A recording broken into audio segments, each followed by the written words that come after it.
جان کر بھی وہ ایمان حاصل نہ کر سکے. تو اگر علم جاننے سے آتا تو کوئی بھی جاننے والا کافر نہ رہتا.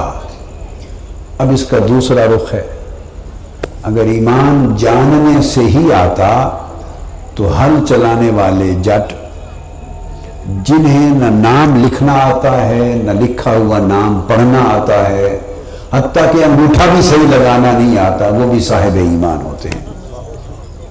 تو جو ایک دن بھی کسی مکتب و مدرسہ میں نہیں گئے اور الف اور بے کا علم بھی جن کو نہیں ہے، الف بے جیم بھی نہیں آتا، ایمان ان کے پاس بھی ہے. تو جو رتی برابر بھی نہیں جانتے وہ ایمان رکھتے ہیں. جو رتی برابر بھی نہیں جانتے ان میں بھی لوگ ایمان رکھنے والے ہیں، اور جو سمندروں کی طرح جانتے ہیں ان میں بھی ایمان سے محروم ہیں. تو پتہ چلا کہ ایمان محض جاننے سے نہیں آتا، یا ایمان علم کے تابع نہیں ہے، ایمان کسی علم کا نتیجہ نہیں ہے. علم کا نتیجہ، ہزار چیزیں علم کے نتائج میں ہوں گی مگر ایمان نہیں ہے. پھر اب قرآن مجید کی طرف آتے ہیں. علم ذرائع سے آتا ہے بیٹے، طلباء خاص طور پہ سمجھیں، بہت سے علماء ائمہ خطباء بھی نظر آ رہے ہیں، اس نقطے کو سمجھیں. علم ذرائع سے آتا ہے. آپ آنکھوں سے کوئی چیز دیکھتے ہیں اور جو کچھ آپ دیکھتے ہیں وہ تأثر، ادراک، آنکھیں دماغ کو منتقل کرتی ہیں، دماغ اس ادراک کو علم میں بدل دیتا ہے. آپ کان سے کچھ سنتے ہیں اور جو کچھ سنتے ہیں وہ دماغ کو منتقل ہوتا ہے، وہ تأثر، وہ ادراک، دماغ اس کو علم میں بدل دیتا ہے. آپ زبان سے چکھتے ہیں، وہ جو حس ہے چکھنے کا، جو ذائقہ، زبان تو نہیں بتا سکتی کڑوا میٹھا ہے، وہ دراصل فیصلہ دماغ کرتا ہے، مگر زبان ذریعہ بنتی ہے اس علم کا. لہٰذا یہ بات طے ہو گئی کہ علم تو ذرائع سے آتا ہے، یا دیکھنے سے آتا ہے. کیا؟ یعنی دیکھنا بندے کو علم تک پہنچاتا ہے، یا سننے کے ذریعے آتا ہے، یا چکھنے سے آتا ہے، یا سونگھنے سے آتا ہے، یا چھونے سے آتا ہے. اور یہ سارے ذرائع پھر اپنے اپنے مدرکات کو، یعنی جو جو کچھ ان کو ملا اس خام مواد کو دماغ کی فیکٹری میں منتقل کرتے ہیں. دماغ کی فیکٹری میں، جیسے روئی کو آپ ٹیکسٹائل مل میں روئی کو داخل کرتے ہیں اور پھر بنتے بنتے دھاگا بنتے اس دوسرے کنارے سے کپڑا بن کے نکل آتا ہے. تو آنکھیں، کان، ناک، ہاتھ، یہ سب چیزیں خام مواد دماغ کی فیکٹری کو منتقل کرتے ہیں، اور دماغ کی فیکٹری سے یہ خام مال علم کی پروڈکشن بن کے باہر آ جاتا ہے، علم بن کر باہر آ جاتا ہے. تو گویا یہ بات طے ہو گئی کہ علم تو دیکھنے کے ذریعے سے آئے گا، یا پڑھنا دیکھنا ہے، یا سننے کے ذریعے سے آئے گا. اور اگر دیکھنے سننے کا انکار کر دیا جائے تو علم کا دروازہ تو بند ہو گیا. اب قرآن سے پوچھتے ہیں کہ ایمان کس ذریعے سے آتا ہے. تو قرآن نے پہلے مقام پر جو ایمان کی بات کی، تقوی کی بات کی، تو فرمایا الذین یؤمنون بالغیب. متقین کی تعریف کرتے ہوئے پہلی شرط یہ بیان کی کہ وہ لوگ بن دیکھے مان جاتے ہیں، بن دیکھے ایمان لاتے ہیں. بن دیکھے، تو ایمان لانے کو اللہ نے بن دیکھے سے مشروط کر دیا، بن دیکھے ایمان لاتے ہیں. تو جب دیکھنا ہی بند ہو گیا تو ایمان اگر علم سے آتا تو لا محالہ دیکھنے سے آتا. اور یہ جو دیکھا ہے بن دیکھے، یہ ایک اشارہ ہے پانچوں ذرائع کی طرف. اس کا مطلب یہ نہیں کہ بن دیکھے ایمان لاتے ہیں مگر چکھے سے لاتے ہیں، دیکھتے نہیں مگر سن کر لاتے ہیں، چکھ کر لاتے ہیں، سمجھ کر لاتے ہیں. نہیں، بن دیکھے ایمان لاتے ہیں. جو کہہ دیا اس میں دیکھے سمجھے ہر چیز کا دروازہ دیکھنے سمجھنے کا دروازہ بند ہو جاتا ہے، اس لیے کہ جس حقیقتوں پر ایمان لانا ہے وہ نہ دیکھنے میں آتی ہیں، نہ سننے میں آتی ہیں، نہ چکھنے میں آتی ہیں، نہ سمجھنے میں آتی ہیں، نہ سمجھانے میں آتی ہیں۔ اللہ پر ایمان لانا ہے، اللہ کو کوئی دیکھ، اللہ کو کوئی سن، اور جب دیکھ سن کوئی نہیں سکتا تو اللہ کو سمجھ بھی کوئی نہیں سکتا، تو وہ نہ دیکھنے میں ہے نہ سمجھنے میں ہے۔ تو یؤمنون بالغیب کا مطلب یہ ہے وہ جو دیکھے سنے سمجھے بغیر ایمان لے آتے ہیں، یعنی ذرائع کے دروازے بند ہوتے ہیں اور وہ ایمان لے آتے ہیں۔ علم کے ذرائع کے دروازے بند ہوتے ہیں اور وہ ایمان لے آتے ہیں۔ تو پتہ یہ چل گیا کہ ایمان علم سے مشروط نہیں ہے۔ اب اس پر میں دو باتیں، یہ تو قرآن مجید کی بات تھی، ایک آگے علمی بات اور بھی سمجھا دوں۔ اہل سنت میں عقائد کی کتابوں میں ایک بڑی معتبر کتاب ہے شرح ابن حاجب، اس میں ابو جہل کا ایک قول نقل ہے۔ لوگ تو علماء اور ائمہ کے قول سناتے ہیں، آپ میں ابو جہل کا قول سناتا ہوں۔ وہ بھی امام ہے ابو جہل، کیا جیسے امام نہیں ہوتے، وہ بھی امام ہے۔ کس میں؟ جہل میں اور انکار میں۔ وہ جہل و انکار کا امام ہے، جہل و جہالت اور انکار کا امام ہے۔ تو اس طرح کے امام آج بھی کثرت سے ہوتے ہیں اور ہر دور میں ہوتے ہیں، جو ہوتے امام ہیں مگر ہوتے امام جہالت کے، تعصب کے، انکار کے، عناد کے، بدبختی کے امام ہوتے ہیں، یعنی پیشوا، بدبختی کے پیشوا ہوتے ہیں، جو محروم ایمان ہوتے ہیں۔ ان کا زور جاننے پر ہوتا ہے اور اللہ رسول کا زور ماننے پر ہے۔ ابو جہل کا قول ہے، وہ بیان کرتا ہے اور وہ کہا کرتا تھا، کہتا تھا اِنَّا نَعْلَمُ ان محمدًا صلی اللہ علیہ وآلہ وسلم نبی ولیکن لا نؤمن بہ ابدا۔ ابو جہل کہتا تھا کہ ہم یقیناً علم رکھتے ہیں، اس بات کا جانتے ہیں کہ محمد نبی ہے صلی اللہ علیہ وآلہ وسلم۔ تو جاننا ثابت ہو گیا، حضور علیہ السلام کا نبی ہونا، اس کا جاننا تو ابو جہل بھی جانتا تھا کہ نبی ہے، صرف صادق اور امین نہیں جانتا تھا۔ یہ بات تو عام لوگ بھی کہتے ہیں کہ کافر بھی صادق و امین جانتے تھے، نہیں، میں تو اگلی بات آج سنا دی، وہ یہ بھی جانتا تھا کہ نبی ہے۔ اس نے کہا ہم یقیناً جانتے ہیں کہ محمد صلی اللہ علیہ وآلہ وسلم نبی ہے، مگر اس علم کے باوجود ہم کبھی بھی ایمان نہیں لائیں گے۔ تو پتہ چل گیا کہ بندہ کئی بار ایسا ہوتا ہے کہ جانتا ہے پر مانتا نہیں ہے، تو محض جاننے سے ایمان نہیں آتا۔ اب اگلی بات، یہ تو ایک اس کا قول۔ اب قرآن مجید سے اسی نقطے کی وضاحت میں ایک حوالہ دیتا ہوں۔ یہود حضور صلی اللہ علیہ وسلم کے نبی ہونے کو جانتے بھی تھے، پہچانتے بھی تھے۔ پہچاننا تو جاننے سے بھی اوپر کی بات ہے، پہچاننا جاننے سے بھی اوپر کی بات ہے۔ جاننے کو علم کہتے ہیں، پہچاننے کو معرفت کہتے ہیں۔ یہودیوں کو حضور علیہ السلام کے نبی ہونے کا صرف علم ہی نہ تھا، معرفت بھی تھی۔ خاص بات کہی ہے میں نے، صرف علم ہی نہ تھا بلکہ کیا لفظ بول رہا ہوں، معرفت تھی، پہچان تھی کہ یہی نبی ہیں اور یہ آخری نبی ہیں۔ اب حدیث میں آتا ہے کہ وہ بہت سے گھرانے یہودیوں کے ایسے تھے کہ وہ پرانی کتابوں میں سے حضور علیہ السلام کی شان میں جو آیتیں آئی تھیں وہ اپنے بچوں کو یاد کراتے تھے، شان مصطفیٰ میں آیتیں یاد کراتے تھے، آقا علیہ السلام کی شانیں، علامتیں، اوصاف، کمالات کی آیتیں یاد کراتے تھے، فر جانتے تھے اور پہچانتے تھے۔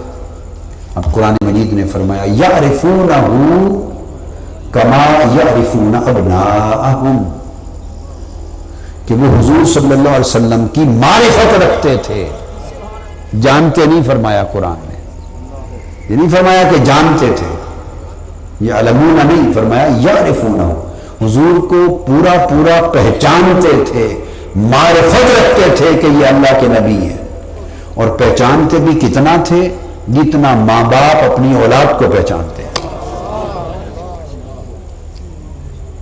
جیسے کوئی اپنے بیٹے کو پہچانتا ہے، ماں باپ اپنے بیٹے کو پہچانتا ہے، اور ماں باپ کی اپنے بیٹے کی جو پہچان ہے وہ کامل ہوتی ہے۔ اب آپ کہیں گے یہ بیٹے کو پہچاننے کی مثال کیوں دی کہ جیسے بیٹوں کو پہچانتے، اس مثال کا کیا تعلق ہے؟ بڑا تعلق ہے۔ معرفت ناقصہ بھی ہوتی ہے، کاملہ بھی ہوتی ہے۔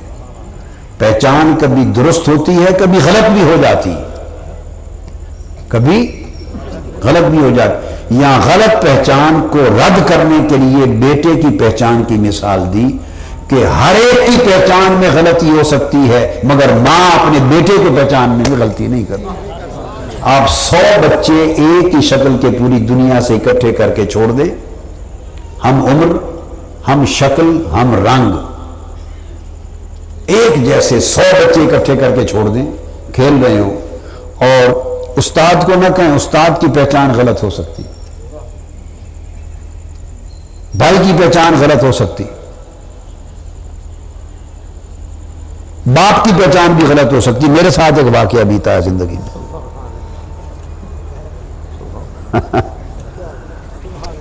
حضور قدوت، میں آپ کو خود واقعہ ذاتی سناتا ہوں۔ حضور قدوت الاولیاء، میرے شیخ، میرے مرشد سیدی و سندی سیدنا طاہر علاء الدین جیلانی رضی اللہ تعالیٰ عنہ کا وصال تھا، اور چونکہ آپ کو پتہ ہے وصال پھر کلخانی، پھر ختم شریف، پھر چیلم سر ادھر ہی ہوا تھا ہمارے ہاں، تو چہلم مبارک تھا، تو ان کے بھتیجے، ان کی بھی وصال ہو گیا۔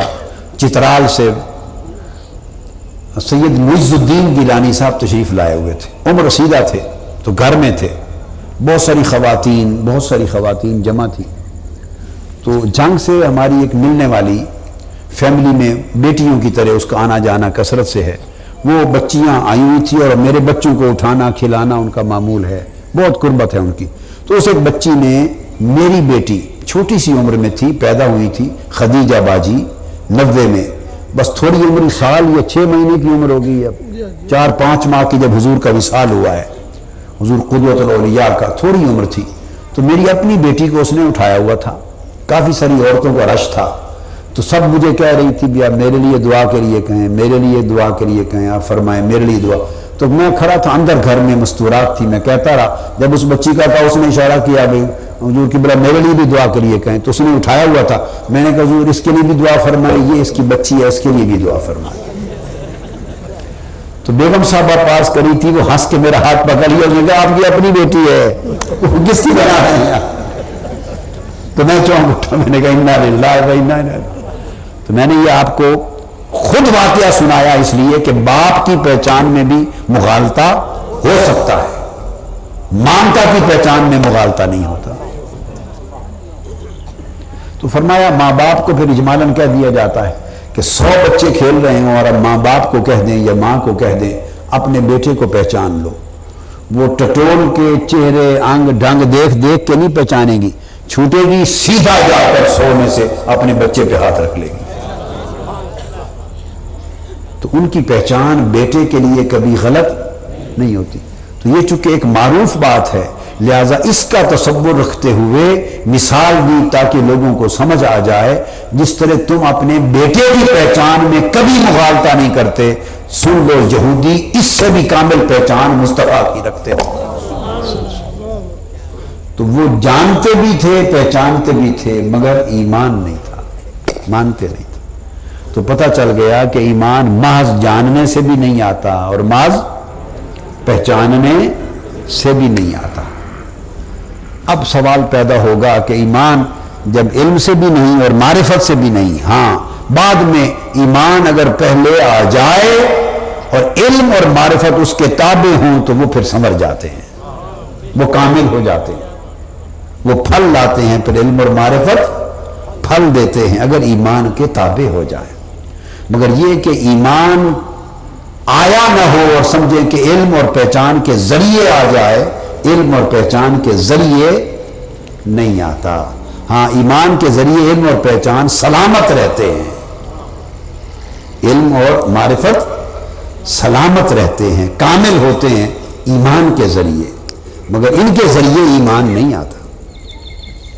اب سوال ہوا کہ پھر ایمان ہے کیا؟ ایمان ہے کیا؟ اگلی بات تو اس بات کو پلے باندھ لیں، ایمان کیا؟ کامل اعتماد کا نام ہے، علم کا نام نہیں، اعتماد کا نام۔ علم کا نام نہیں ہے، کس کا؟ اعتماد کا نام ہے۔ اتنا اعتماد کہ دنیا ادھر سے ادھر ہو جائے، سورج مشرق کی بجائے مغرب سے طلوع ہو جائے، سارا جہان ایک بات کہے، بندے کا اعتماد کسی پر اتنا ہو کہ ساری دنیا بھی اس اعتماد کو متزلزل نہ کر سکے، اس اعتماد کو ایمان کہتے ہیں۔ نعرہ تکبیر، نعرہ رسالت، اس اعتماد کو ایمان کہتے ہیں۔ یہ اعتماد ماننا کہلاتا ہے، یہ اعتماد ماننا کہلاتا ہے۔ اب اگلا جو بڑی لطیف بات اہل علم کے لیے، طلبہ بھی، اساتذہ، ائمہ، خطبہ سب توجہ سے سنیں، اگلا سوال پیدا ہوگا کہ ایمان اگر اعتماد کا نام ہے تو اعتماد کس پر؟ یہ اتفاق سے ہمارے مولانا صاحب نے جو ایک واقعہ بیان کر دیا وہ غالباً وہ بٹخیلہ کا ہے، سوات کا ہے، بٹخیلہ سوات کا واقعہ ہے، بڑی مدت پرانی بات ہے، بیان کر دیا۔ تو اتفاق سے اسی سے متعلق ایک بات آ گئی کہ آپ پھر اگلا سوال کریں گے کہ اگر ایمان اعتماد کا نام ہے تو اعتماد کس پر؟ تو عزیزان محترم یہ نقطہ سمجھانا چاہتا ہوں، یہ نقطہ شاید جانتے تو بہت سے ہوں گے مگر کہنے کی جرت کم لوگ کریں، مگر ہم تو کہ ڈرا نہیں کرتے، کبھی ڈرا نہیں کرتے، اس لیے ہم جرت سے جو بات حق ہو وہ کہہ دیتے ہیں۔ نعرہ تکبیر، نعرہ رسالت۔ اب بعض لوگ اس کا جواب دیں گے کہ ایمان اعتماد کا نام ہے، تو اعتماد کس پر؟ سب سے پہلے اللہ پر، وہی پھر فرشتوں پر، پھر کتابوں پر، پھر نبیوں پر، کہ ایمان پہلے اللہ پر پھر نبی پر، یہ ترتیب بیان کریں گے۔ تو میں نے کہا اگر کسی کی طبیعت جو سودا دینے والا ہوں اس کو لینے کو قبول نہ کرے، اس کی مرضی 100 بار قبول نہ کرے، مگر اتنی بات سن لے کہ سودا حق یہی ہے، حق یہی ہے۔ ایمان اعتماد کا نام ہے، اور اعتماد کس پر؟ لوگ کہیں گے بعض آپ کو پہلے اللہ پر اور اللہ کے ذریعے سے پھر رسول پر، کیونکہ رسول اللہ کا بھیجا ہوا ہوتا ہے، رسول کو نبوت اور رسالت کون دیتا ہے؟ اللہ دیتا ہے، اللہ بھیجتا ہے تب رسول بنتا ہے۔ سو ایمان پہلے اللہ پر پھر رسول پر، جو یہ کہے یہ غلط ہے۔ ایمان اعتماد کا نام ہے، اور اعتماد کس پر؟ پہلے مصطفیٰ پر پھر خدا پر، پہلے نبی پر پھر اللہ پر، خدا پر، پہلے رسول پر پھر خدا پر، اللہ پر۔ ایمان میں اعتماد کی ترتیب یہ ہے۔ اگر یہ ترتیب سمجھ میں آ جائے تو مسلکوں کے جھگڑے ختم ہو جائیں۔ یہ جو جھگڑے مناظرے ہوتے ہیں، بعض لوگوں نے ایمان کو الٹی سمت سے پکڑا ہوا ہے، ان کو سیدھی الٹی سمت کی سمجھ نہیں رہی، سیدھی اور الٹی سمت کی سمجھ نہیں رہی۔ تو ایمان اعتماد کا نام، اور اعتماد پہلے مصطفیٰ پر اور مصطفیٰ کے ذریعے سے خدا پر، پہلے نبی پر پھر خدا پر۔ اب آپ کہیں گے کہ یہ کیسے بات ہو گئی؟ آپ سمجھا دیتا ہوں۔ نبی مخبر کو کہتے ہیں، یہ تو لغت کی بات ہے، شریعت کی بات ہے، قاعدے کی بات ہے، علم صحیح کی بات ہے، اس میں کوئی دوسری رائے نہیں ہو سکتی۔ نبأ سے نبی خبر دینے والے کو کہتے ہیں، مخبر کو کہتے ہیں۔ کیا بولیے؟ اور یہ قرآن سے بھی ثابت ہے، لغت ادب اور عربی لغت تو اپنی جگہ ہے ہی، مگر قرآن سے بھی یہی ثابت۔ تو یاد رکھ لیں، نبی کس کو کہتے ہیں؟ مخبر کو، خبر دینے والا، اللہ کی خبر دینے والا، غیب کے عالم کی خبر دینے والا، عالم غیب کی خبر دینے والا۔ ذالک من انباء الغیب نوحیہ الیک۔ تو نبی مخبر ہوتا ہے، غیب کا مخبر ہوتا ہے۔ کس کا مخبر ہوتا ہے؟ غیب کا۔ ریڈیو اور ٹیلی ویژن بھی مخبر ہے، مگر وہ نبی نہیں، چونکہ وہ عالم شہادت کی خبر دیتا ہے، اور جو عالم غیب کی خبر دے وہ نبی ہوتا ہے۔ نبی عالم غیب کی خبر دیتا ہے۔ تو بحث ختم ہو جاتی، لوگ اس میں بھی جھگڑا کرتے رہتے ہیں کہ غیب کا علم ہے یا نہیں۔ کتنی جہالت اور بدبختی کی بات ہے، نبی مخبر ہی غیب کا ہے، اگر غیب کا علم نہیں تو خبر کس کی دیتا ہے؟ نبی مخبر ہی غیب کا ہے، اور اگر خبر نہیں، علم نہیں، تو خبر کیسی دیتا ہے؟ اب میری بات کو سمجھ گئے نا؟ تو نبی چونکہ مخبر ہے، اور اس کے نبی ہونے کی شرط یہ ہے کہ وہ غیب سے باخبر ہو، ورنہ نبی نہیں ہے۔ تو تعجب کی بات ہے کہ یہ بحث کی جائے کہ نبی کو غیب کا علم ہے یا نہیں، اس سے بڑی جہالت کوئی نہیں ہے۔ ساتھ نبی کہہ رہے ہیں اور ساتھ یہ بحث کر رہے ہیں کہ ان کو علم غیب ہے یہ نہیں۔ اللہ کے بندو، مت ماری گئی ہے، مت ماری گئی ہے، ہوش نہیں رہا کہ لفظ بولا نبی، کیا یعنی یہ اس طرح کی بات ہے، کوئی کہے کہ یہ پی ایچ ڈی ہے، یہ جو ڈاکٹر صاحب ہیں پی ایچ ڈی، یہ پڑھنا لکھنا بھی جانتے ہیں یا نہیں؟ یہ ڈاکٹر سرفراز نعیمی صاحب پی ایچ ڈی ہیں، کوئی کہے سرفراز نعیمی صاحب جو پی ایچ ڈی ہیں، ڈاکٹر ہیں، یہ لکھ پر کتاب پڑھ لیتے ہیں یا نہیں؟ پاگل آدمی ہے۔ ساتھ ان کو پی ایچ ڈی کہہ رہے ہو، ساتھ پوچھتے ہو پڑھ لکھ، تو پڑھ لکھے بغیر پی ایچ ڈی ہو جاتا ہے بندہ۔ میری بات سمجھے ہیں نا؟ کوئی کہے کہ یہ ڈاکٹر ہے، M B B S doctor ہے، M B B S doctor ہے، تو ذرا علاج معالجہ بھی کر لیتا ہے یا نہیں؟ تو ڈاکٹر ہوتا کیا ہے؟ علاج معالجہ ہی تو سیکھ کر ڈاکٹر بنتا ہے۔ آپ کہیں گے یہ انجینئر صاحب ہیں، یہ انجینئر ہیں، یہ یو ای ٹی سے، یونیورسٹی آف انجینئرنگ سے انجینئر صاحب ہیں۔ میں سوال کرنا چاہتا ہوں آپ سے، جی بتائیں، آپ انجینئر ہیں تو یہ جو تھوڑی سی انجینئرنگ آپ کو آتی ہے یا نہیں آتی؟ اس نے کہا تو پھر انجینئرنگ نہیں آتی تو انجینئر کس نے بنایا؟ میری بات آپ سمجھے نا؟ یہ آرکیٹیکٹ ہے، صاحب آپ کہہ رہے ہیں کہ کیا ہے؟ آرکیٹیکٹ۔ پھر پوچھتے ہیں کہ نقشہ بنانا آتا ہے کہ نہیں آرکیٹیکٹ صاحب کو؟ اب چند مثالیں سمجھ گئے نا بات کو؟ مثالیں سمجھ گئے؟ بھئی اللہ کے بندے، جب کہا نبی ہے، جب کہا نبی ہے، تو پھر بحث کرنا کہ غیب کا علم ہے یا نہیں، اس سے بڑی بے وقوفی کوئی نہیں ہے۔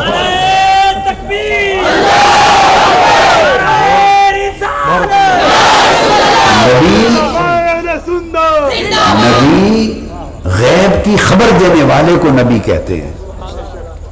تو خبر بغیر علم کے ہوتی ہے؟ خبر بغیر علم کے تو نہیں ہوتی۔ تو خیر میں بات کر رہا تھا کہ اعتماد پہلے کس پر، نبی پر یا خدا پر؟ اللہ پر۔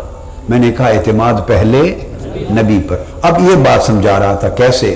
نبی کہتے ہیں مخبر کو، کیا؟ خبر دینے والا، کیا؟ خبر دینے والا، وہ تو ہوا نبی۔ اور خبر کس کی دیتا ہے؟ اللہ کی دیتا ہے۔ لوگ 360 بت بنا کر ان کو پوج رہے ہیں، اور کعبے کے سین میں رکھے ہوئے ہیں 360 بت۔ کوئی کہتا ہے یہ لات خدا ہے، کوئی کہتا ہے منات خدا ہے، کوئی کہتا ہے یہ حبل خدا ہے، کوئی کہتا ہے عزا خدا ہے۔ تو 360 خدا بنا رکھے ہیں۔ نبی آ کے کہتا ہے کہ تم بے وقوف ہو، جاہل ہو، گمراہ ہو، ان 360 بتوں میں کوئی بھی خدا نہیں، خدا اللہ وحدہ لا شریک ہے۔ میں تمہیں خبر دیتا ہوں کہ خدا وہ ہے، یہ نہیں ہے۔ خدا یہ نہیں جو تم بنائے پھرتے ہو، خدا قل هو اللہ، وہ اللہ ہے، وہ ایک ہے۔ تو نبی نے خبر دی کہ وہ اللہ ہے اور وہ ایک ہے، یہ خبر ہو گئی نا. تو اللہ کا ہونا اور اللہ کا ایک ہونا یہ خبر ہے جو نبی دیتا ہے، اور نبی خبر دینے والا خود مخبر ہے. اب میں آپ سے سوال کرتا ہوں، جب ایک مخبر آپ کو خبر دے اور آپ اس خبر کو مان لیں، خبر کو تو اعتماد پہلے خبر پہ ہوتا ہے یا مخبر پہ ہوتا ہے؟ پہلے اعتماد کس پر ہوتا ہے؟ ڈائریکٹ خبر پہ ہوتا ہے. خبر کو تو آپ جانتے ہی نہیں، خبر کو تو آپ جانتے ہی نہیں، آپ تو مان رہے ہیں اس خبر کو صرف مخبر کے کہنے پر، مخبر کے کہنے پر مان رہے ہیں. مخبر نے کہا خدا ایک ہے، آپ نے کہہ دیا خدا ایک ہے. اس نے کہا یہ 300 سال خدا نہیں، ایک خدا ہے نا آپ کا. کوئی آپ کو کہے خدا چھوڑ دو، چھوڑتے ہیں؟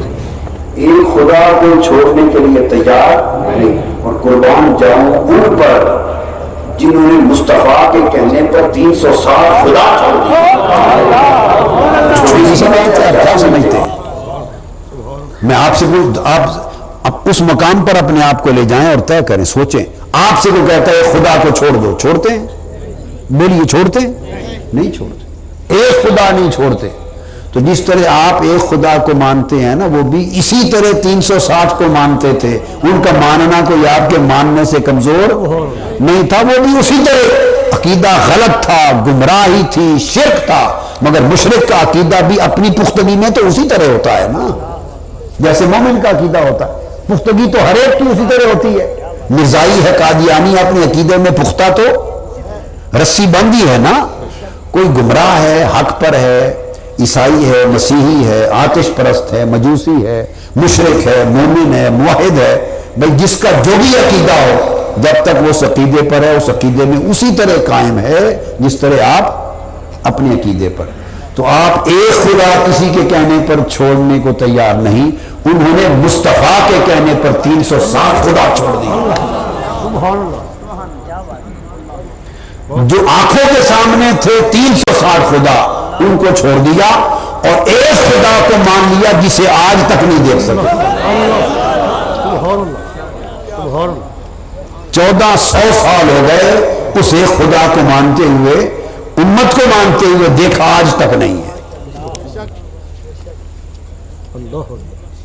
دیکھا 1400 سال میں آج تک نہیں. ایک خدا بن دیکھے مانتے چلے آ رہے ہیں، اور وہ جو آنکھوں کے سامنے ہر وقت دیکھتے تھے ان 360 کو چھوڑ دیا.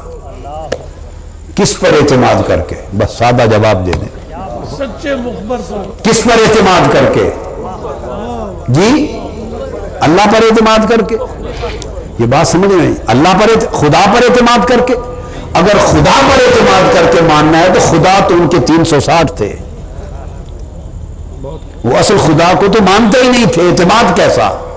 ان کے خدا تو یہ تھے 360، لات، منات، عزا اور حبل تھے.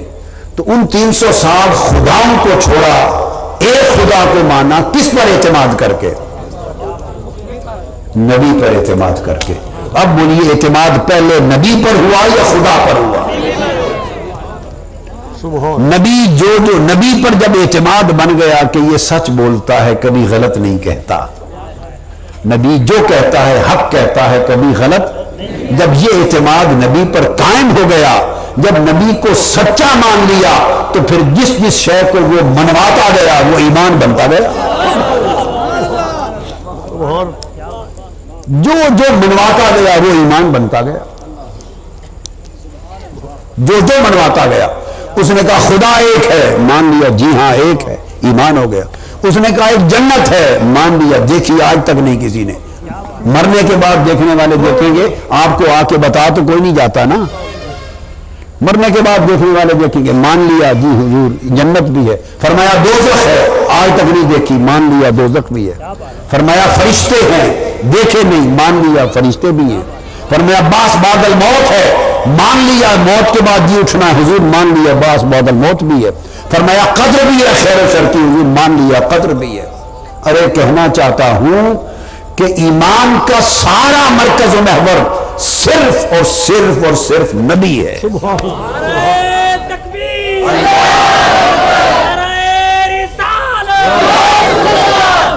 یہ چونکہ طلباء اساتذہ علماء کی ایک مجلس ہے نا، اس لیے ایک طرح کا میں سبق جیسے ہوتا ہے طلباء کے لیے وہ اس انداز کی بات سمجھا رہا ہوں تاکہ پکے کر کے باندھ لیں۔ تو نبی جو جو کہتا گیا وہ مانتے گئے، جو جو منواتا گیا وہ مانتے گئے۔ پھر کہا یہ کعبہ ہے، اسی گھر کو کعبہ کر لیا۔ اب کہا اب یہ نہیں بیت المقدس، اب یہ کعبہ ہے، فرمایا یہی کعبہ ہے۔ کہا یہ قرآن ہے، کسی نے جبرائیل کو دیکھا تھا لے کے آتے، فرمایا یہ قرآن ہے، اللہ نے اتارا۔ عرض کیا حضور ہاں یہ بھی قرآن ہے۔ فرمایا یہ سارا اسلام ہے، مان لیا حضور اسلام ہے۔ یہ نماز ہے، جیسے میں کرتا ہوں کیا کرو حضور یہ نماز ہے۔ اب آپ پورے اسلام پہ نگاہ ڈالنے، نبی میرا جملہ توجہ طلب ہے، جو جو منواتے گئے وہ ایمان بنتا گیا۔ بس یہ ایمان کی تعریف ہے۔ سو اس نے کہہ دیا خدا ایک ہے تو مان لیا خدا ایک ہے، تو نبی کو مانا تو رسالت ہو گئی، نبی کے کہنے پر خدا کو مانا تو توحید ہو گئی۔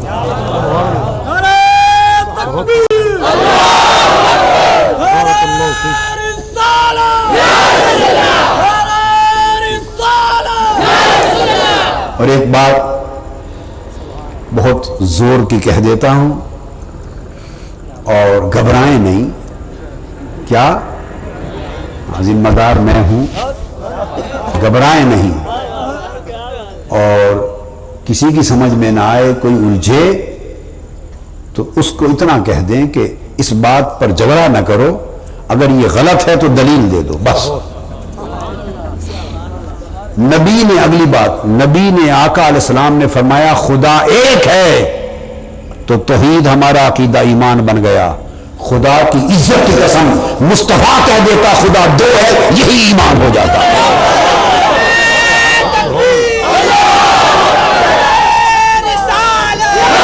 مصطفیٰ فرما دیتے خدا دو ہے، یہی ایمان ہوتا۔ مصطفیٰ فرما دیتے خدا تین ہے، یہی تثلیث ایمان ہوتا۔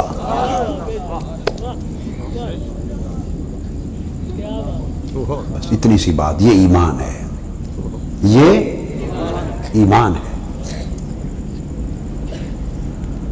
اب اس پر ایک حدیث کوٹ کرتا ہوں۔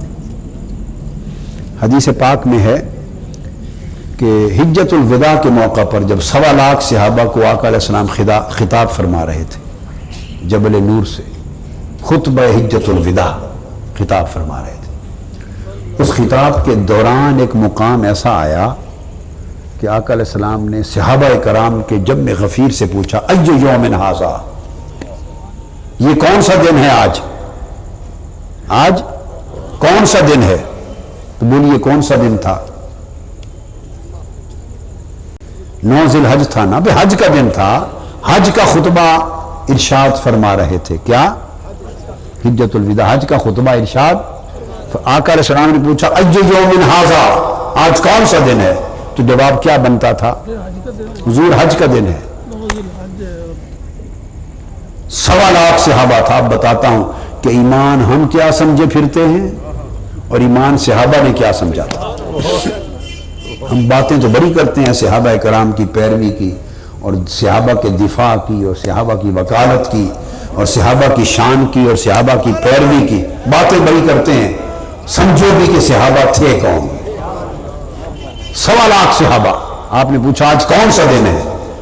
جواب میں صحابہ نے کہا اللہ اعلم ورسولہ، حضور اللہ اور اس کا رسول ہی بہتر جانتا ہے۔ جواب نہیں دیا، اللہ اور اس کا رسول بہتر جانتا ہے۔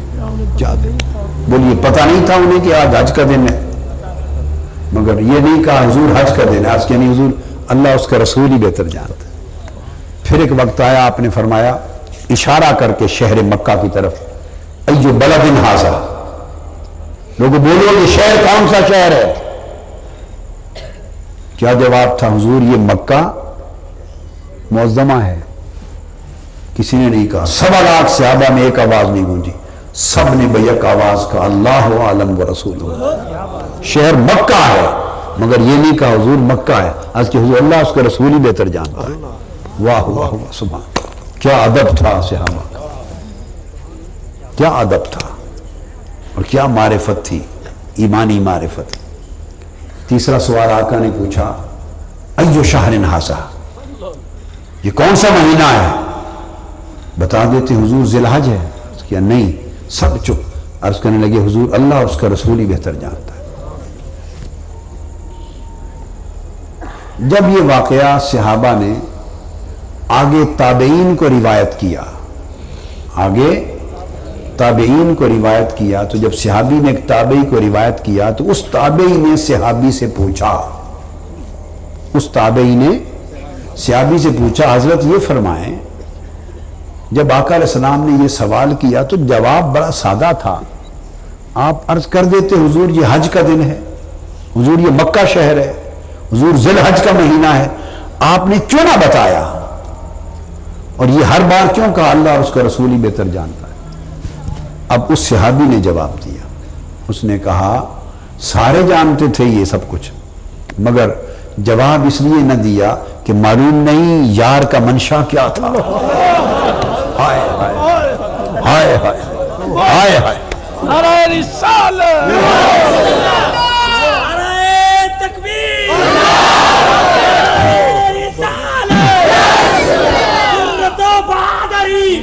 معلوم نہیں حضور کا منشا کیا تھا، ہم کیا جواب دیتے؟ اور کہتے ہیں خدا کی عزت کی قسم، جب شہر مکہ کی طرف اشارہ کر کے پوچھا یہ بلد ھذا کون سا شہر ہے، ہم کیا جواب دیتے؟ اگر حضور فرما دیتے ہم کہہ دیتے مکہ ہے، اور حضور فرما دیتے نہیں یہ مدینہ ہے، خدا کی عزت کی قسم ہم اسی کو مدینہ سمجھنے لگ جاتے ہیں۔ جب پوچھا یہ مہینہ کون سا ہے، اگر حضور فرما دیتے یہ ذی الحج نہیں محرم ہے، ہم اس دن سے اسی کو محرم سمجھنے لگ جاتے ہیں۔ 9 ذی الحج کو فرما دیتے یہ 12 ذی الحج ہے، مثال دے رہا ہوں، خدا کی قسم اسی دن 12 ذی الحج سمجھنے لگ جاتے کہ حج بھی 12 ذی الحج کو ہوتا ہے۔ اب بات کو سمجھے نا، میں نے کہا تھا مصطفیٰ نے کہا خدا ایک ہے، توحید ہمارا ایمان بن گئی، اللہ کی عزت کی قسم حضور فرما دیتے خدا 2 ہیں یہی ایمان ہوتا، اگر فرما دیتے 3 ہیں یہی ایمان ہوتا، کیوں کہ یہی خبر اللہ کی طرف سے ہوتی۔ وما ينطق عن الهوى ان هو الا وحی یوحی، وہ جو فرماتے ہیں وہ کلام خدا ہوتا ہے، وہ پیغام خدا ہوتا ہے۔ سبحان اللہ۔ تو لہذا ایمان حضور پر اعتماد کا نام ہے، ایمان اعتماد کا نام ہے، اور حضور کے ذریعے اللہ پر اعتماد کا نام، اور ہر اس شے کا جس کا حضور نے منوا دیا اس کو اعتماد کر لیا، یہ ایمان کا پورا پروسیس ہے۔ اب آپ کہیں گے بات سمجھ میں آ گئی کہ ایمان جاننے سے نہیں آتا، علم کا نام نہیں اعتماد کا نام ہے، علم کا نام نہیں اعتماد کا نام ہے۔ تو اب بتائیں کہ یہ اعتماد کس طرح سے آتا ہے؟ اگر علم سے نہیں آتا، کیا علم سے نہیں آتا تو کس طریقے سے آتا ہے؟ جواب سن لیں، تعلق سے آتا ہے۔ ہائے ہائے ہائے، اعتماد تعلق اور محبت سے آتا ہے، تعلق اور محبت سے آتا ہے، واسطہ رکھنے سے آتا ہے۔ اعتماد علم سے نہیں واسطے سے آتا ہے، واسطہ جتنا زیادہ رہے اعتماد اتنا بڑھ جاتا ہے، اور جو واسطے کے قائل نہ ہو ان کا اعتماد کیسے قائم ہوگا؟ اعتماد واسطے سے آتا ہے، پھر بولو اعتماد واسطے سے آتا ہے۔ ایک دکاندار ہے پھل والا، پھل بیچتا ہے، دوسرا بھی پھل والا دکاندار ہے، آپ کہتے ہیں بھئی اس کے پھل بڑے اچھے ہوتے ہیں، کیسے پتا ہے؟ علم دونوں کا ہے، علم دونوں کا ہے، مگر اس نے کہا جی میری خریداری، میں خریدتا یہاں سے ہوں، میرا واسطہ یہاں ہے، تو واسطے سے اعتماد آ جاتا ہے، واسطے سے اعتماد آ جاتا ہے، تعلق سے بولیے اعتماد ہوتا ہے۔ کسی شخص کو آپ پورے مجمع میں اجازت دیں گے کہ وہ اس طرح لے کے آپ کی گردن پہ رکھ لے، تیز دھار اس طرح، وہ سیکنڈ لگے گردن کاٹنے میں، اور آپ کریں نہیں یہاں رکھ لے، دیتے ہیں کسی کو اجازت؟